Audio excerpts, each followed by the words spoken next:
Di video kali ini, kita kembali belajar di kelas 4, tema 5, subtema 3, pembelajaran pertama. Indonesia mempunyai pahlawan-pahlawan nasional yang berjuang untuk merebut dan mempertahankan kemerdekaan. Siapa sajakah mereka? Apa yang telah mereka perjuangkan? Sikap kepahlawanan seperti apa yang mereka miliki? Ayo kita pelajari lebih lanjut. Salah satu peninggalan raja-raja pada masa Islam yang diwariskan adalah sikap kepahlawanan.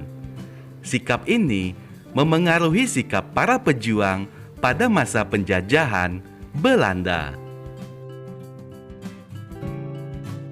Pahlawan Indonesia.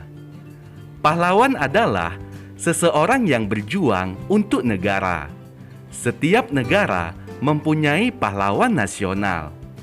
Ia melakukan sesuatu yang berani dan membanggakan.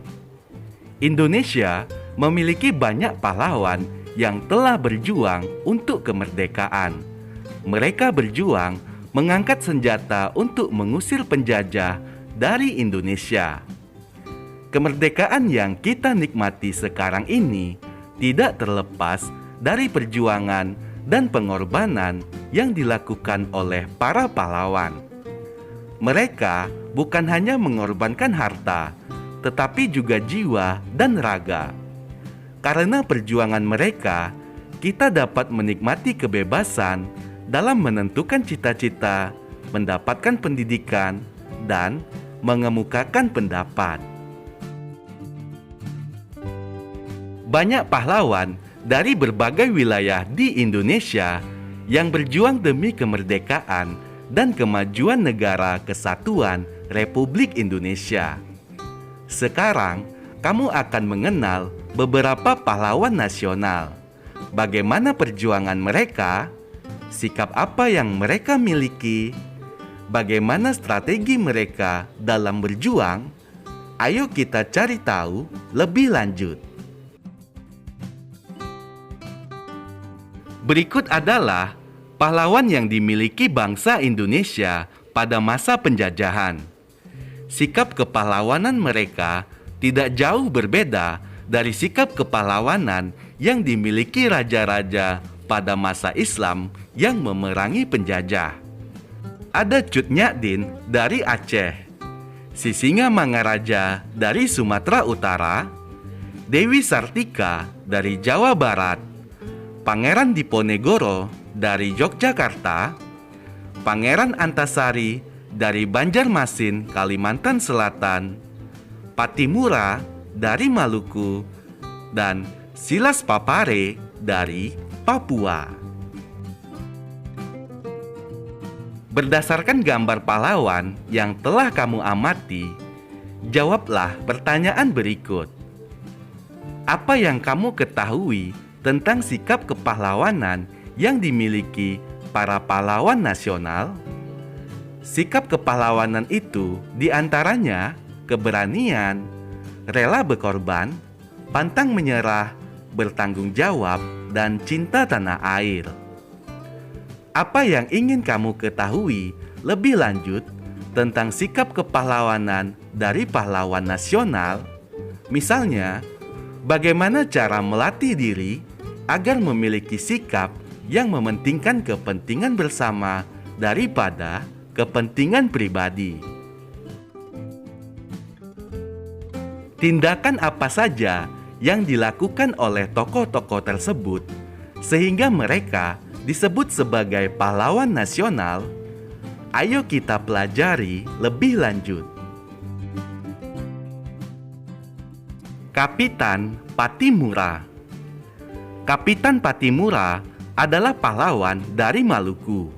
Beliau lahir pada tanggal 8 Juni 1783 dan meninggal pada tanggal 16 Desember 1817.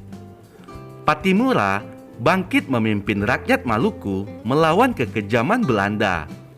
Pihak Belanda menguasai perdagangan rempah-rempah di seluruh kepulauan Maluku. Rakyat diharuskan menjual hasil pertaniannya dengan sangat murah dan bahkan harus menyerahkan beberapa bahan pangan kepada Belanda. Pada tahun 1817, perlawanan rakyat Maluku yang dipimpin oleh Patimura berhasil merebut benteng Dulstede di Saparua. Perlawanan Patimura meluas ke Ambon, Seram, dan tempat-tempat lainnya. Setelah berulang kali kalah melawan pasukan Patimura, Belanda akhirnya meminta bantuan pasukan dari Jakarta. Keadaan menjadi berbalik. Belanda makin kuat dan rakyat Maluku terdesak. Akhirnya, Patimura tertangkap Belanda. Pada tanggal 16 Desember 1817, Patimura menjalani hukuman mati di tiang gantungan. Tulislah sikap kepahlawanan yang dimiliki oleh Patimura dan raja-raja pada masa Islam. Sikap kepahlawanan tersebut yaitu rela berkorban untuk bangsa, berani melawan ketidakadilan, berperilaku terpuji, dan pantang menyerah dalam melawan penjajah. Tulislah sikap-sikap kepahlawanan yang dimiliki oleh masyarakat sekitar. Berani membela kebenaran dan keadilan, jujur dan bertanggung jawab, serta cinta tanah air. Patimura berjuang melawan penjajah Belanda supaya kekayaan alam Indonesia yang berupa rempah-rempah tidak dikuasai oleh mereka. Selain Patimura, Indonesia memiliki pahlawan nasional lainnya, yaitu Bung Tomo. Perjuangan Bung Tomo turut membakar semangat pemuda Indonesia untuk berjuang. Karena itulah, beliau pantas dijuluki pahlawan nasional. Untuk mengenang jasa Bung Tomo, ada beberapa barang milik Bung Tomo yang disimpan di Tugu Pahlawan, Surabaya. Salah satu peninggalan Bung Tomo adalah mobil. Mobil Bung Tomo berjenis Opel Kapitan. Mobil itu berwarna hitam dan menjadi koleksi museum Tugu Pahlawan di Surabaya. Salah satu hal yang membedakan mobil Bung Tomo dengan mobil sekarang adalah posisi kaca spion.